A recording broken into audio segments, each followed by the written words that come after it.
Welcome back to Green Bee Explorer. I'm going to show you how I take care of my hydrangea, and you'll see my dog pop in and out along the way. This hydrangea is starting to come up in the springtime. Now the question is, when do I prune my hydrangea? Do I prune it in the beginning of spring? Do I prune it towards more of the summer? I'm going to help answer these questions. I can see some green on the bottom, so that tells me, okay, that's where my hydrangea is going. I can just cut all of this off. That answer is a yes and a no. Are you trying to help?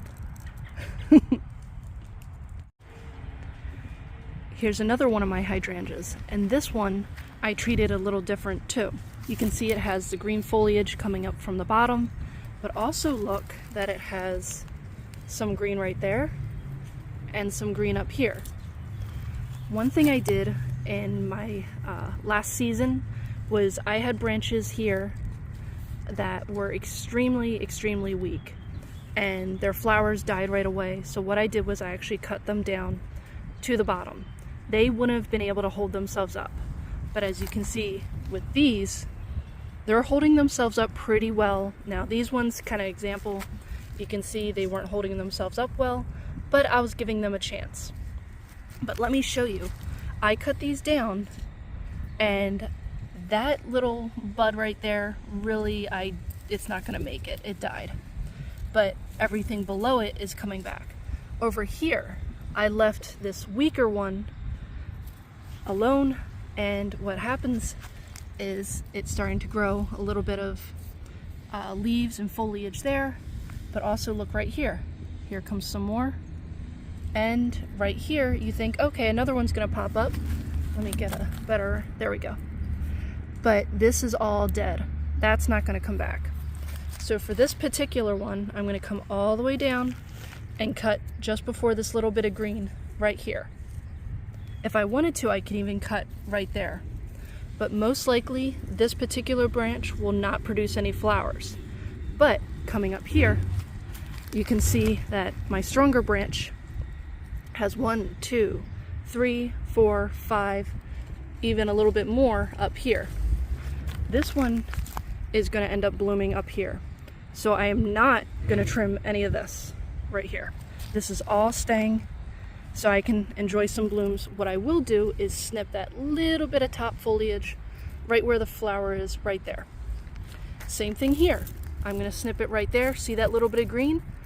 What I could have accidentally done is like, okay, I'm ready to cut, and cut right before. I would have missed that one. That one will flower. Let's come over to this one. Now you can see nothing developed over here. I come down here, okay, here's my first one, so I'll keep it this tall. Nope, that one's dead. So you don't want to keep it there. Come down further. You can see, okay, well, I'll keep it here. Nope, that one's dead too. Keep coming down. Here's one. The question is it alive? So I'm just gonna play with it a little bit. Nope, it snapped right off. So you know that one's dead as well. Come all the way down. Now you see, take that stick away. Now you see I have some little bit of green leaf. This is where I'm gonna cut down to. So look what I end up having to do. From here all the way down, this is where I cut, because everything up above, it's dead. This one came from a greenhouse.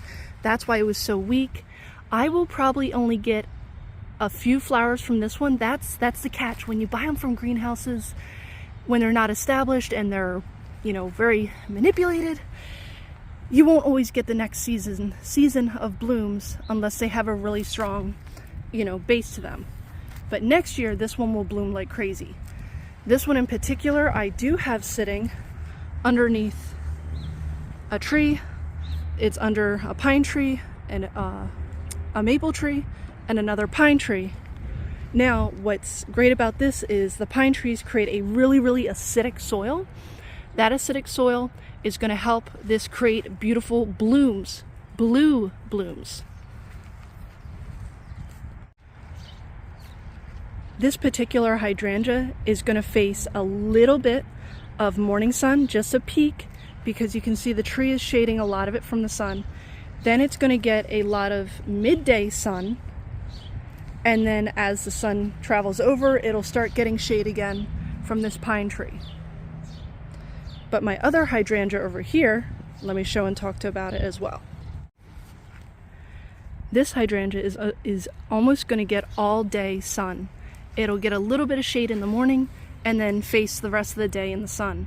One thing about hydrangeas, if you do have them in sun all day, you will have to hydrate them more. They'll require a lot more water because they will just suck that up as the leaves to try and protect themselves from the sun. But again, here's another one. This one is more established, and you can see I'm having a lot more buds up above. Up here, you can see it's pretty much dead. Is this one okay? We'll take a look. I'll come this way. Sometimes the sun doesn't help. So this one, let's see, wiggled. Nope, it's completely dead. Down here, they're already green. I'm not going to mess with them. But up here, a lot of these are already dead. So I can trim about half of this down as long as I inspect each one. If you cut your hydrangea down to the bottom, you'll lessen the number of blooms you'll get in the long term. You get. Like for this one, I'll get blooms here, so I'm just going to snip it right here. You can see right there. But this stalk, it's an older one, you know, it's kind of lived its life. So that one I will most likely chop right down to the bottom. Or actually right there, you know what, there's a little node or starting. That one might possibly survive, so maybe I'll just cut down to right here. I'll keep an eye on that one. If you're unsure, just wait a few more weeks. There's no rush in cutting these. I know it might not be the most aesthetic in the beginning. And my dog's getting comfortable. She's my little garden buddy. Thanks for watching Green Bee Explorer. Please make sure to comment and like. And I have a lot more videos talking about hydrangeas and talking about gardens in general. Have a great day.